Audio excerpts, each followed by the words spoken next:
everybody. I'm Matt Valley. Welcome to another episode of the Rock and Roll Research Podcast, where we share the super cool backstories and side gigs of the research and insights pros that you trust. Today's guest is Neil James, who is the Director of Research at independent Minneapolis advertising agency Solve. So Solve is small but mighty, having twice won the AdAge Small Agency of the Year award. Is that right? That is correct. Yeah, great stuff. And Neil's writing has been featured in AdAge and Digiday and HubSpot and other places. And just judging by the incredible diversity of their customer list, I have no doubts that Neil is solving all kinds of different sorts of marketing challenges on a day-to-day basis for his clients. So we'll talk about that, of course, but Neil and I share a few things in common. First of all, we're both researchers. Second of all, we're both from St. Paul. Third, we each graduated from the University of Minnesota. And fourth, most importantly, perhaps, is we've both been members of the Twin Cities, Minneapolis, St. Paul metal scene. And Neil, most recently since 2008, with his band called Cwn Annwn, who have released, I think, 4 full-length albums. Is that right? 4 albums? At least. 4 full-length and an EP. 4 full-length and an EP, including the 2019 release Patron Saint, which is just absolutely incredible start to finish. I went to just kind of get a flavor and listen to one song, and I sat down and I listened to the whole record. Everything is totally different. It's shredding, it's face melting, the playing is incredible. Just way better than my band was back in the day. So Cwn Annwn is the name of the band. We'll talk about that as well. So welcome to the podcast, Neil. I'm glad to be here. Thanks for having me. Yeah, super excited to have you. So it's not every day you meet somebody who's got so many things in common in the research space, which is really cool. So let's start with the research side. So I know you didn't set out in high school to be a market researcher someday. So let's hear how you got into this space. Well, it's a long and winding path, and it's very indirect. You know, when I was at the University of Minnesota, I had no clue what I wanted to do with my life. And Same. I took a career exploration class where they told me, you might as well study what you like, because statistically the odds of you ending up in that field are negligible. So I did that, and I majored in philosophy coming out of college. Graduating college, I moved into commission sales, which I did actually for a number of years, and I enjoyed, and I was very good at it, but I kind of burnt out on it. Sure. And I had an aunt who worked in advertising who persuaded me to give the industry a try, saying that, Neil, you're good at selling, you're good at creative work, this would probably be a good industry for you. So I kind of wormed my way into an internship at age 29, starting out in more of the conventional digital marketing path, where I was a humble paid search specialist. Okay. And I worked my way up through many of the digital marketing channels, including social media, web development. But eventually I came to this realization that I didn't want to be pigeonholed with the digital prefix. I felt that that was going to be a redundant prefix over time. You know, you can buy billboards that are digital. Most TV is served digitally. And so I put a lot of hard work into building more of my traditional marketing skill set, inclusive of, well, not just traditional media buying, but also many traditional marketing concepts such as segmentation, branding, targeting, positioning. And, you know, I've been at Solve for nearly 9 years now. I started there in 2013, and eventually in early 2021, the agency created a research department and installed me as its director, given my proximity to a lot of marketing effectiveness research, which is a domain that I have a lot of oversight and experience into, as well as research that feeds into the traditional strategy concepts of, like I said, segmentation, targeting, and positioning. So that's how I got into the role. And I touch everything from quant to qual to all of the concepts I just outlined. And I do so for a pretty wide range of clients spanning energy, automotive, retail, you name it. Yeah, just looking at the client list, you usually see all the clients sort of hang together in an industry or have something similar about them. But in your case, you've got Porsche and Bentley on one side, you have Goodwill and Easter Seals, you have Rust-Oleum, you have motorcycles, you have all over the board. So what is the secret sauce there? I think the secret sauce is that, in a lot of cases, marketing is marketing. Kind of the analog I think of in my head is that there's lots of different variations of poker, right? There are many different versions of how the game is played, but they all have 4 suits. They all have essentially 13 cards, and they're all sort of predicated on similar concepts. Sure. And you have to understand the dynamics of the individual poker game that you're still playing, of course, but the fundamentals of the game are largely the same as they are with a lot of card games. And I really think that a lot of that carries over into the marketing discipline. When you have a really firm grasp of the fundamentals and what actually makes marketing and many of its subcomponents like advertising, when you understand what makes that effective and what causes those efforts to build reputation, drive revenue, drive gross margins and profit, you really can actually move pretty fluidly from industry to industry. And often it helps you to do so because lessons I learn in one industry, I can carry over into another. Right. Oftentimes marketers assume that if I don't have industry knowledge, I can't function, when in reality, one of the dangers of being specialized in one sector is it leads you down the same paths that everyone else. You only really reach breakthrough insights by combining insights from other horizontal sectors. Yeah, that makes a ton of sense. That makes a ton of sense. I've always kind of wondered that as well. If you're really focused hard on one industry, the notion is that you can go extremely deep, but there's the risk of sameness, right? So outside in ideas can often be more powerful. So good stuff. So you mentioned reputation. So speaking of reputations, you have one in the Twin Cities metal community as a really innovative and shredding guitarist. And so let's talk metal. So when did you start playing? How did you start the band? Let's hear your origin story there. I started playing guitar around age 14. Okay. And up in Twin Cities, we had 93.7 The Edge, which was the local alternative station. And most of what I was just playing around was alternative and pop punk. And I eventually started taking guitar lessons with a gentleman named Cwn Annwn, who, in an effort to force me to get better at rhythm, was making me learn Fear Factory and Megadeth and Metallica music, which I really didn't have that much exposure to. And I discovered that was really fun music to play. Was considerably more fun than some of the other stuff I was playing. And I was enjoying the music quite a bit too. So one of the guitar players who's still in our band today, Harry Rostov, I went to high school with him. He's one of my best friends. He was sitting behind me in a computer class, and he knew that I played guitar, so he invited me to come try out for his band that he was playing in, who had just lost a guitar player. So I auditioned for it. I joined. And along with Harry and Mike Stroker, who's our bassist, that's been the band for 25 years. Wow.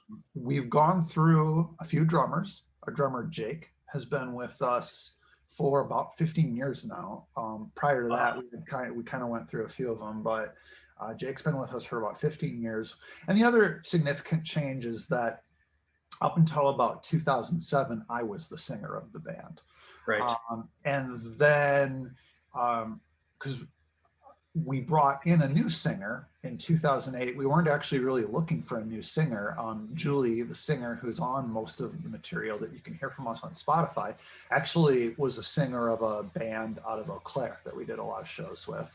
Mm-hmm. And when her band broke up, we weren't really looking for a singer, but she was so talented that we just couldn't let someone like that sit on the sidelines. So we asked her if she wanted to, try out, and she did, and she's been with us ever since. And she's just an incredibly powerful singer whose voice is pretty hard. Her raw talent is pretty hard to replicate.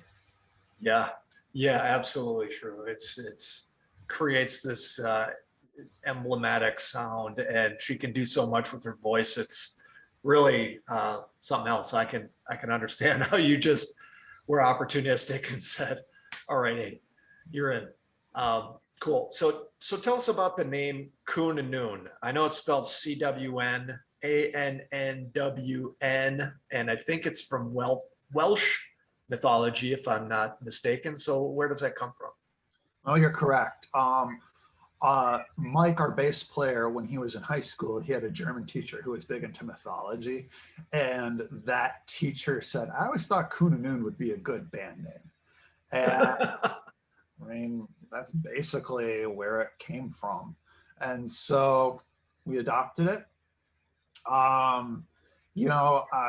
times it gets a little hard to spell it to people. I think some people try to find it and struggle with it.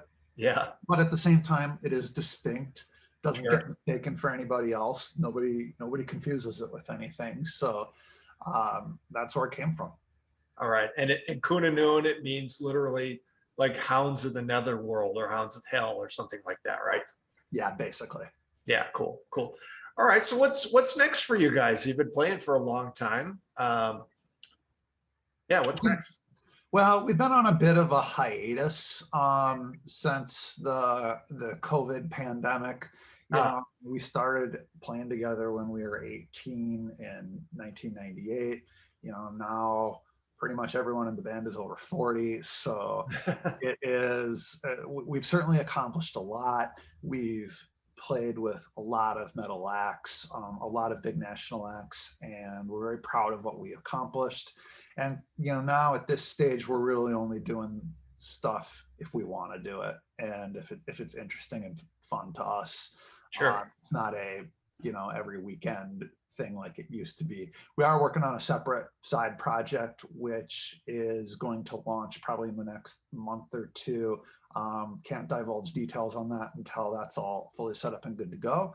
But we've stayed active. It's a big part of our lives, and I'm very thankful for the opportunities that music has brought, and the impact that it's had on ourselves and other people. Cool. So you started playing in the band long before you started at Solve. So I'm curious to know, are there any lessons that you brought with you from playing in music, that creative side that you brought with you to your agency life? Yeah, there's a couple.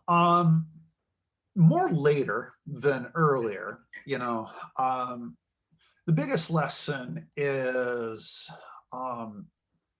when you're on a stage, there's an impetus to put on a show. It isn't simply just plugging in your instrument and playing the music just through your amplifier. Like you are there to put on a performance, and you need to command the stage. And you've been in bands, you can tell when front people and musicians are in full command of that stage. Right. And then there are other bands who don't have that stage presence. And even though they may be highly technically proficient, it's lacking, right? Like it just doesn't have the energy that it needs to have. It doesn't captivate the crowd the same way.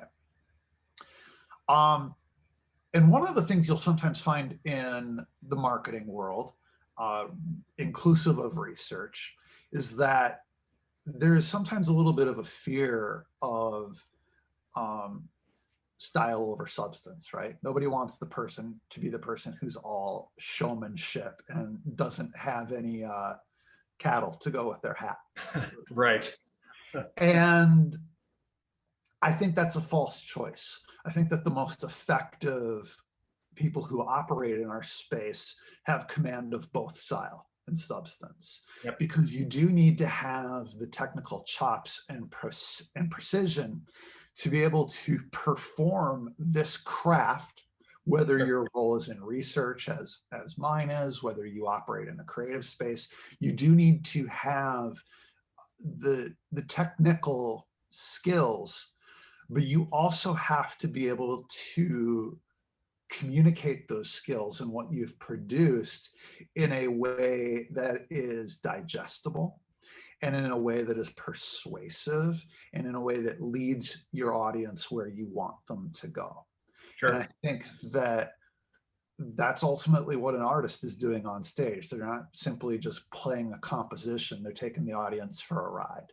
Yeah. And having cultivated the ability to take that audience on a ride, whether it's through a song about sea monsters, or whether it is about a change that they need to make as a brand and how they view the market, and the biggest perception that is holding them back from achieving growth. It's the same thing. It has to be dynamic. It has to be persuasive. And I think that's probably one of the top lessons that I've taken from life as a musician to life in the marketing industry. Yeah, no, I love that. I love that. So often really good, credible research doesn't have the impact that it should have, simply because of the medium of delivery or how it's delivered doesn't work, right? So it has to be both. So I really, yeah, I can certainly relate to that. So thinking about the research side, you've kind of brought a unique experience set to your work in research, unique background. Curious to know, as you sit in the seat and look across your clients and sort of the research landscape, what do you see the future looking like? What's going to become more important or is more important now? I think what's really unique in the world of research is the extent to which it's really become democratized over the past 5 to 6 years. Yeah. It is so easy to go online and, for what is, compared to the old days, a nominal amount of money, field an incredibly robust study, and Yep. not just robust, but quickly. Yeah. We once, in our main conference room, were having a debate over whether consumers would know what the term al fresco meant. So Right. while everybody was arguing, I whipped out the credit card and just fielded a quick Google consumer survey and said, Yeah. all right, looks like only about 30% of people know what al fresco means. So if we're comfortable with that, great. If we're not, we got to move on, but that's what it is. Right. Yeah. As part of that, I mean, it's really exciting that research tools are now so much more available to people who want to practice them. With that means there's a lot more research, and that means there's a lot more good research, and there's a lot more bad research. Exactly. Yeah. And so it is really incumbent on people to pay a lot more attention to things that inhibit the quality of research. That's at the tactical side, making sure that when you do field a survey through an online panel, that you go through and audit the responses. How many people in there are just straight lining and clicking always agree on every response, or putting in junk open text answers just so they can get through it as fast as possible and get their incentive. Right. Oftentimes it's just bad research design. One of the interesting things about research is that if you get bad graphic design, it's not going to kill you. I mean, I guess it could get bad enough to where it would, but in general, you know, an average to bad graphic design, yeah, it can have some negative impact, but the difference between that and bad research design is so much different, in that bad research design can actually lead you in the wrong direction and lead you to believe something that is not fundamentally true, which Yep. can have all sorts of negative unintended consequences. So just being able to do research easily and quickly isn't enough. You really do need to have a grasp of the concepts so that you do not inadvertently lead you and the resources of your company in a bad direction. Yeah. Just a quick follow-up question on that, because I know exactly what you're saying, and I've lived through this evolution, I think, of this space. Who bears the responsibility for that? Is this just a Wild West buyer beware, or do tool providers and service providers have some sort of responsibility to protect the end users from doing bad work? I think it's a shared responsibility across the board.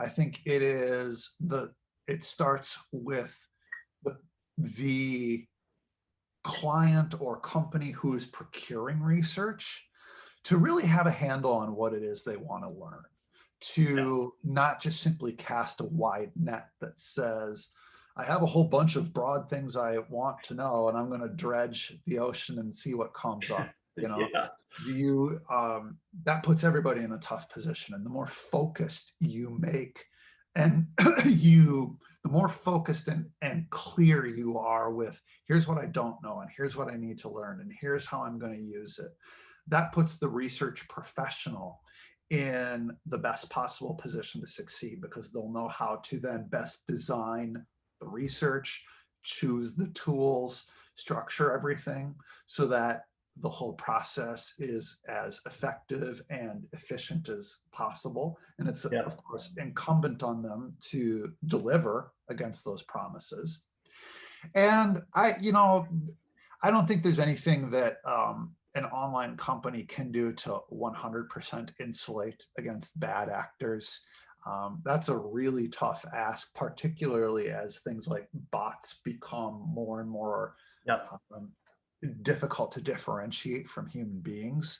I expect them to be cognizant of the issue and to be fighting and deploying as many resources as is possible towards mitigating the effects of bad faith survey takers and other factors that would impact the quality of research, and to be good partners in ensuring that the people that pass through our systems, whether it's quantitative or qualitative, are leading us in the direction we need to know. But I don't expect perfection.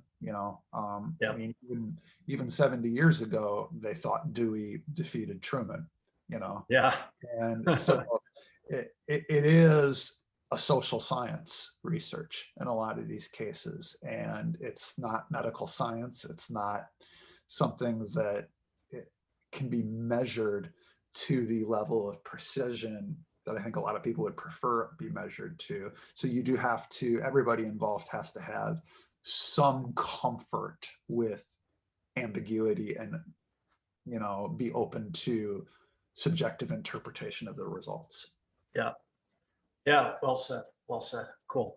All right. So this is a podcast, right? You've got lots of varied interests professionally and personally.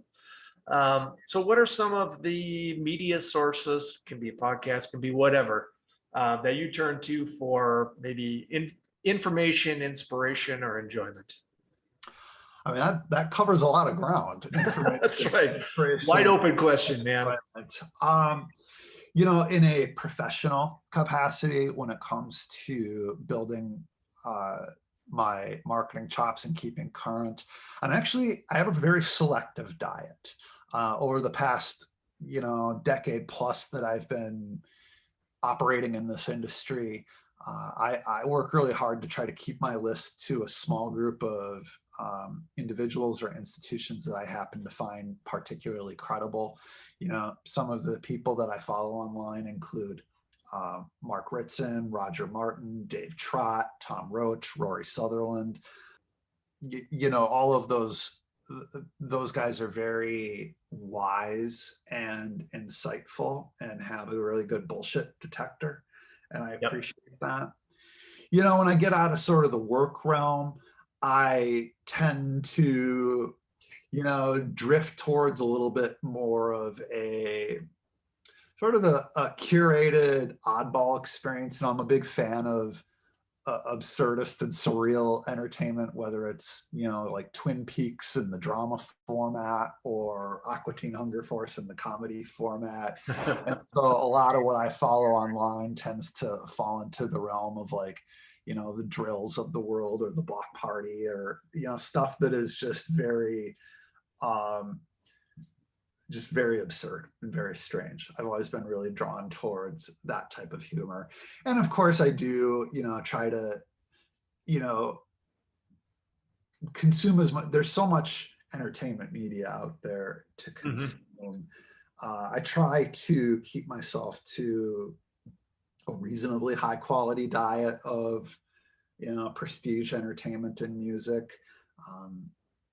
That's a hard thing to I guess cover all of it, but you know, it's a pretty diverse diet that I work hard to ensure has 2 feet on the ground. Got it. Got it. Cool.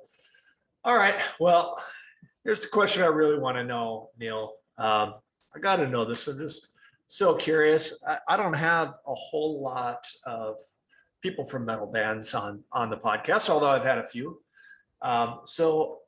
I'm very interested in your answers to this. Might be metal, might not. I don't know what you're going to say, but this is a key question. So you're stranded on a desert island.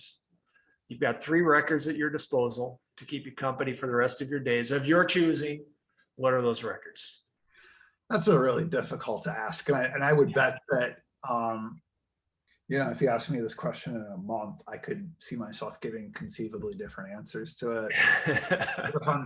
But if you give me 3, probably Seventh Son of a Seventh Son by Iron Maiden. Nice. Yes. Every month that you ask me this question, that disc will make the list. There's certainly arguments for other albums from their catalog, but that's my personal favorite. I think it's their best. Nothing to skip on the album, just a tremendous piece all the way around. We've covered, I think, 3 songs off of that as Cwn Annwn at varying points in our careers. Just a tremendous record. Cool. I probably would have Stranger Than Fiction by Bad Religion. Yes, love that record. Bad Religion was a huge influence on me growing up. Yeah. I love the band and their catalog. They just like Iron Maiden have so many to choose from. It's really hard to pick one, but Stranger Than Fiction, I think some of, you know, the purists would turn their nose up at it because I think that was the second of their major label releases. Yeah, that's right. That's where they really kind of hit the mainstream, I guess. But it's such a good record, start to finish. It's just, it's a brilliant album, and it takes me back to being 17 years old instantly. And I probably, you know, the third one was the hardest to pick. I think I'd probably land on And Justice for All by Metallica. Wow. That's awesome. So cool, man. Awesome choices. Yeah.